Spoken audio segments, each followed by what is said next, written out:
কলেজে ভর্তির বিজ্ঞপ্তি উচ্চশিক্ষা দপ্তরের 18 মে থেকে 1 জুন অনলাইনে আবেদন ও রেজিস্ট্রেশন। কলেজ ও কোর্স ভিত্তিক মেধা তালিকা 9 জুন, 9 থেকে 15 জুন পর্যন্ত প্রথম দফার ভর্তি প্রক্রিয়া। 20 জুন সিট অনুযায়ী তালিকা প্রকাশ। 6 জুলাই থেকে নতুন শিক্ষাবর্ষের ক্লাস শুরু। ভর্তি প্রক্রিয়া দ্রুত শুরুর নির্দেশ দেন মুখ্যমন্ত্রী।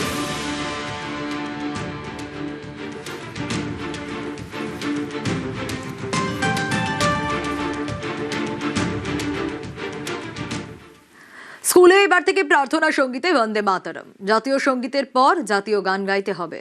স্কুলে নির্দেশিকা পাঠানোর প্রক্রিয়া শুরু স্কুল শিক্ষা দপ্তরের। এতদিন জাতীয় সঙ্গীতের পর রাজ্য সঙ্গীত গাওয়া হতো।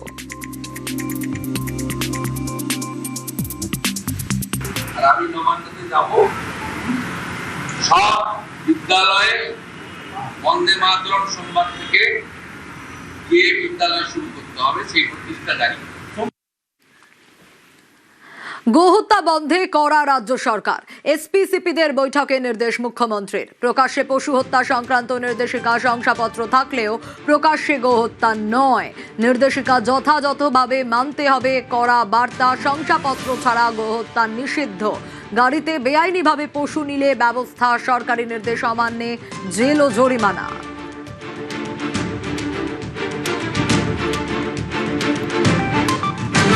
আরও একবার জানাবো, গোহত্যা বন্ধে কড়া রাজ্য সরকার। এসপি-সিপিদের ইতিমধ্যেই বৈঠকে মুখ্যমন্ত্রী নির্দেশ দিয়েছেন। প্রকাশ্যে পশু হত্যা সংক্রান্ত নির্দেশিকা শংসাপত্র থাকলেও প্রকাশ্যে গোহত্যা নয়। নির্দেশিকা যথাযথভাবে মানতে কড়া বার্তা। শংসাপত্র ছাড়া গোহত্যা নিষিদ্ধ। গাড়িতে বেআইনিভাবে পশু নিলে ব্যবস্থা। সরকারি নির্দেশ অমান্যে জেল ও জরিমানা।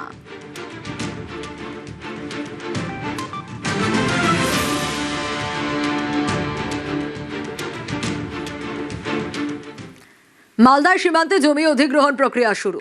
ভারত বাংলাদেশ সীমান্তে জমি অধিগ্রহণ প্রক্রিয়া শুরু। মুখ্যমন্ত্রীর নির্দেশের পরই তৎপরতা। মালদার জেলা শাসকের দপ্তরে বৈঠক করেন বিএসএফ, ডিএম এবং কেন্দ্রীয় পূর্ত সড়ক বিভাগ। সেখানেই জমি অধিগ্রহণের রূপরেখা চূড়ান্ত হয়। দ্রুত জমি জট কাটিয়ে অধিগ্রহণের কাজ শেষের সিদ্ধান্ত নেওয়া হয়েছে। আজকে আমরা মালদা জেলা থেকে একটা বিএসএফ সঙ্গে মিটিং করেছি। ওই মিটিংটা আমাদের ল্যান্ড ডিপার্টমেন্টের অফিসাররাও ছিলেন।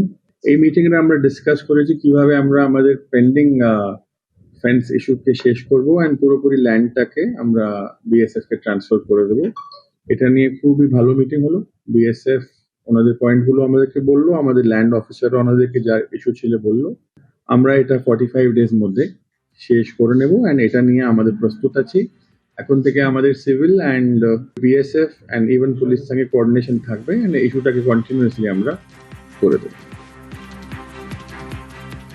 বিধানসভার স্পিকার রথীন্দ্র বোস বিধানসভায় জানালেন মুখ্যমন্ত্রী। কোচবিহার দক্ষিণের বিধায়ক রথীন্দ্র বোস এবারই প্রথম বিধায়ক হন তিনি।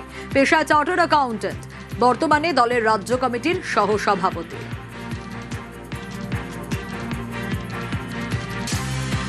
আমাদের বিধায়ক দলের সবার সঙ্গে পরামর্শ করে জাতীয় সভাপতির অনুমোদন নিয়ে এই পথটা চালানোর জন্য রাজনৈতিক অভিজ্ঞতা এবং উচ্চশিক্ষারও কিছুটা দরকার রয়েছে।